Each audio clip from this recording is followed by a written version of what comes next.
A minor with a major 7. Claw your hand and turn your wrist so that the thumb is on top like this. Approach the guitar neck from behind like this, keeping your thumb on top. Ideally, it is lightly touching the 6th string to mute it, but if your hand is small, somewhere here would be fine. And maintain your guitar triangle. This is the most important thing you will learn on guitar about your chord hand. Beginners tend to use their hand to get fingers, so they will never chord change properly. Whereas if we simply just maintain the triangle while we're learning chords, you're going to find changing chords much, much easier to learn. Sound better, faster, and technically exactly as played by good players.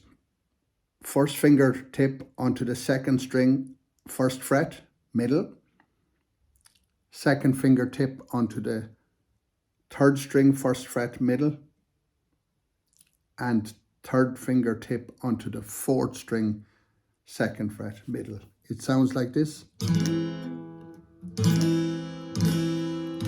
A minor with a major 7. And this chord is very often played after an A minor, to here.